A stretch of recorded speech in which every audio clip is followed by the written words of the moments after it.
Hello and welcome, my name is Clown, and before I talk about Last Evil, I want to first say that I'm probably going to censor this video a bit more than I did with the last one, because the last video, I feel like I kind of just outright left the implication of the characters having good times. It was a little too obvious, I think, so I gotta really watch out for that one. Or it could just be the amount of times I just outright said the S word, which, I don't know, maybe that could be it. But yeah, let me get into Last Evil. So Last Evil is a turn-based roguelite, I think. I think it's a roguelite. I mean, you kind of rerun and slowly upgrade your character. But honestly, I'm not gonna talk too much about that stuff. Honestly, I'm probably only gonna talk about the more explicit content, because this thing's got like a bit of a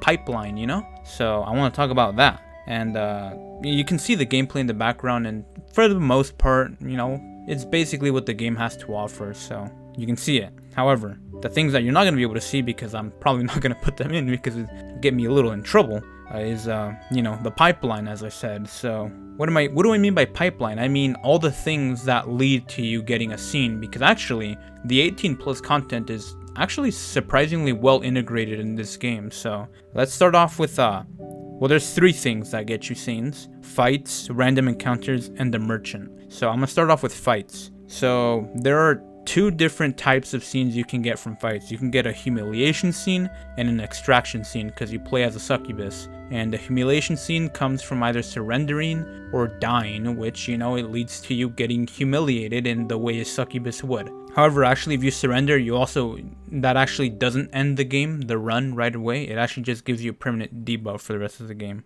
And depending on what enemy you actually fight, you get a unique humiliation or extraction scene from basically any unique enemy, almost any unique enemy. And obviously the extraction scene comes from winning, so you beat the enemy, and actually you can choose to have the extraction scene. It just gives you more essence, which is a currency that you can use, and if you don't, I think you get some health back. So there is, a reason to not choose the scene, which, funny thing is the way that that's made, it sort of encourages you to sometimes purposely lose to be able to see the scene that they made, because obviously you're gonna have to get the humiliation scene somehow, and you're not gonna die to like the fucking easiest enemies in the game, so that's kind of funny. But there's actually, I guess I kind of forgot, there's a secret third thing, which isn't really a scene, it's just like something that happens in game, which there's a seduction move that you can use, and that literally just prompts one of the enemies to come to you, or the succubus, and then come into the succubus, if you know what I mean, which is, it just holds them up for like 3 moves, which is interesting. And then we have random encounters. So random encounters, obviously they're random encounters, so they might appear, they might not appear, and not all of them give you a scene, some of them do. And obviously it just depends on what you do. Like, one of the ones that I'm going to show, probably going to end up showing, is one with the werewolf that's in a cage, and you can choose to release it or not, and you can tell what happens if I release it. So not a fun time. And the last thing is actually the merchant, which is actually a bit of a interesting one, because with the merchant you actually have to build up affinity with her, or intimacy with her, because she starts off in the merchant screen, she looks normal, or I guess as normal as you can get when you're wearing a trench coat that doesn't look like it has any fucking clothes under it, where she's just standing there. And as you progress your intimacy, she gets lewder and lewder, and actually I think at some point you start unlocking scenes with her, so she has multiple scenes that you have with her. And that's actually it for the sources of sauce, which is where I start talking about the said sauce, because obviously I had to tell you how you get the sauce, so I can then tell you about it. So there is a lot of sauce, because there's a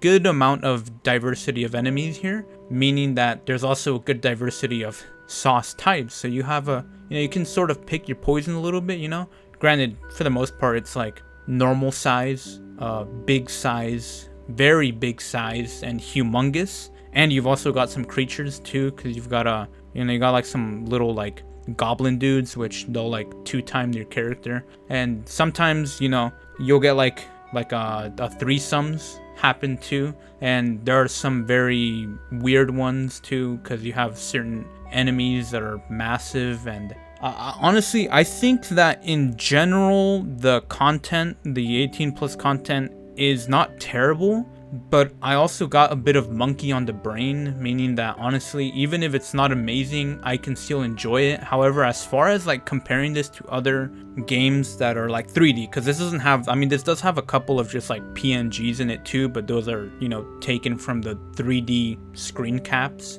So it's not like 2D art. So, you know, a lot of times the quality, I feel like when it comes to 3D is a lot lower than 2D just because it's, you know, you don't just fucking draw this shit. You gotta animate it too. So in terms of comparing it to 2D, the quality is not as great, and actually comparing it to other 3D games I've played. So that would be like Monster Girl Island Prologue. This one's weird, but Lust from Beyond and Subverse. Well, as far as Monster Girl Island, I kind of like Monster Girl Island more because the characters just look more well done and the audio is better too. And then Lust from Beyond is a bit of a weird one because it's not like it has 18 plus content in it, but it's also a horror game, so you got a little weird feeling from the sex scenes in that game. But they are better in terms of quality, in terms of just straight up quality, like sound, characters, and how everything works, animation.